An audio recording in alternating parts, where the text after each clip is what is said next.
अस्सलाम वालेकुम जी। मेरी कोशिश होती है कि मैं आपकी खिदमत में रियल एस्टेट से रिलेटेड अपडेटेड और कुछ नया कंटेंट लेके आऊँ, कुछ ऐसी चीज़ें आपको बताऊँ जिसमें थोड़ी रिसर्च हो, जिसमें मेरी भी मेहनत हो, मेरी भी कुछ लर्निंग हो, मुझे सीखने का मौका मिले और आपके भी कुछ नॉलेज में इजाफ़ा हो। सो आज हम बात करेंगे कराची के ऊपर ही ज़्यादातर मैं बात करता हूँ। सो कराची के ऊपर जो आज का टॉपिक है वो है नाज़िमाबाद। नाज़िमाबाद का जो एरिया है ये अगर जो पुराने लोग हैं वो जानते होंगे कि 1950s के अंदर नाज़िमाबाद का जो एरिया है इसको आबाद किया गया था। ये बेसिकली लैंड थी, यहाँ पे कुछ सिंधी और बलोची ट्राइब यहाँ पे आबाद थे, थोड़ी तादाद में, बहुत बड़ी तादाद में नहीं थे। बाकी बंजर और वीरान ये पूरा एरिया होता था और हमारी पूरी आबादी जो है गुंजान आबाद एरिया जो है वो सदर था, वो डाउनटाउन था और ये डाउनटाउन से बाहर का जो एरिया था हमारा वो नाज़िमाबाद का एरिया था। इस लैंड को जो लिया गया वो लोकल जो वहाँ के ट्राइब सरदार थे मस्ती ब्रोही खान साहब, उनसे ये ज़मीन गवर्नमेंट ऑफ पाकिस्तान ने ख़रीदी 1950 के अंदर। नाज़िमाबाद का जो नाम है ये ख्वाजा नाज़मुद्दीन साहब के नाम पे रखा गया, जो पाकिस्तान के सेकंड गवर्नर जनरल कायद-ए-आज़म के बाद गवर्नर जनरल नामज़द हुए थे, उनके नाम पे रखा गया इसका नाम। और उसके बाद फिर वो पाकिस्तान के सेकंड प्राइम मिनिस्टर भी रहे थे लियाकत अली खान की शहादत के बाद। बेसिकली सीन ये था कि उस वक्त जब पाकिस्तान आज़ाद हुआ था तो टेंट की एक पूरा टेंट सिटी बना हुआ था, लोगों के पास वसाइल नहीं थे, लोग कराची से मुख्तलिफ एरियाज़ के अंदर खैमा लगा के वो बस्तियाँ आबाद की हुई थी और बहुत बुरी हालत में लोग रहते थे। सो गवर्नमेंट ऑफ पाकिस्तान ने वो उस प्लान के तहत कि हम एक आबादकारी करें और नए लोग जो लोग यहाँ से माइग्रेट करके आए हैं उनको सहूलियात दी जाएँ, और उसके लिए ये नाज़िमाबाद की जो लैंड परचेज़ की गई 1950s के अंदर, इसके ऊपर 52 के अंदर इस पे काम शुरू किया गया। इस लैंड के ऊपर मेन जो इसका ऑब्जेक्टिव था वो यही था कि सब्सिडाइज़ करके गवर्नमेंट ने ये बहुत लो रेट्स के ऊपर ये लैंड दी रेफ्यूजीज़ को, ताकि वो वहाँ पे घर बनाएँ, वहाँ रहें आके। इसी के साथ-साथ 1958 के अंदर तकरीबन कोई 7-8 साल के बाद, नाज़िमाबाद लॉन्च होने के बाद, नॉर्थ नाज़िमाबाद के नाम से एक नया जो है वो प्रोजेक्ट वहाँ पे लॉन्च किया गया। ये बेसिकली केडीए की स्कीम नंबर 2 थी। केडीए हमें मालूम है कराची डेवलपमेंट अथॉरिटी में बात कर रहा हूँ, वो मुख्तलिफ स्कीम्स में काम करता है। केडीए स्कीम 1, केडीए स्कीम 33 तक, 45 तक हमने देखी, इसके बाद की भी स्कीम्स हैं। सो केडीए स्कीम नंबर 2 के अंदर जो है ये नया नाज़िमाबाद का एरिया आ रहा था। इसको बेसिकली तैमूरिया के नाम से कराची इम्प्रूवमेंट ट्रस्ट था, उन्होंने इसको प्लान किया। तैमूरिया लाइब्रेरी आपने देखा होगा, लेकिन ये फिर उस नाम से चल नहीं सका। नाम प्लान तो उसका तैमूरिया के नाम से था, लेकिन फिर ये इसका जो इसकी जो वजह शोहरत बनी वो बन गई north Nazimabad. So north Nazimabad जो है ये मेनली एरिया तस्वुर किया जाता था, और इसको जो प्लान किया गया था वो इस लिहाज से किया गया था। और ये बड़ी मज़े की चीज़ है कि इसकी जो प्लानिंग है वो कोई लोकल प्लानिंग नहीं थी। मैं आपको बताऊं, ये स्कारपा एंड एल्डो रोसी के नाम से इटालियन ये आर्किटेक्ट थे और ये लैंड प्लानर्स थे, सिटी प्लानर्स थे। उन्होंने इसको प्लान करके दिया कि यहाँ पे फर्स्ट टाइम ब्लॉक्स आए और अल्फ़ाबेटिकली उनके नाम आए। उसके साथ साथ सड़कें बहुत अच्छी तरह से प्लान की गई। सो बड़ी वेल प्लान सिटी थी। उसकी वजह यह थी कि उस टाइम के ऊपर गवर्नमेंट ऑफ पाकिस्तान जो है वो यहाँ पे थी।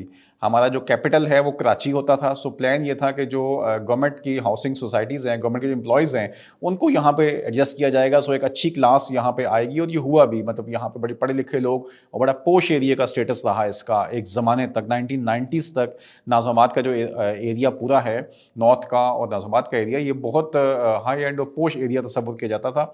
लेकिन फिर 19 हमें मालूम है कि 56-7 के बाद ही जब डिसाइड किया गया, जो साहिब इख्तियार लोग थे उन्होंने कहा कि कराची से हम कैपिटल को मूव करेंगे, इस्लामाबाद लेके जाएंगे। इस्लामाबाद डिस्कवर हुआ, वहाँ पे एक अलग से प्लानिंग शुरू हो गई, और फिर हमें 60s के अंदर, अर्ली 60s में यहाँ से कैपिटल मूव हो गया।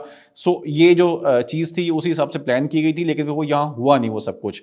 तो नाज़िमाबाद जो है इसको एक 1990 के अंदर जो है वो, फिर हमें मालूम है कि कराची के जो हालात कुछ बने तो लोग यहाँ से दूसरे एरियाज़ की तरफ मूव कर गए, और ये फिर एक मिडिल क्लास और लोअर मिडिल क्लास एज में चेंज हो गया। जो नॉर्थ नाज़िमाबाद वगैरह का एरिया है वहाँ पे, इस लिहाज से मैं कह रहा हूँ मतलब अच्छे लोग भी वहाँ पे हैं, अच्छी इनकम ग्रुप के लोग भी वहाँ पे हैं।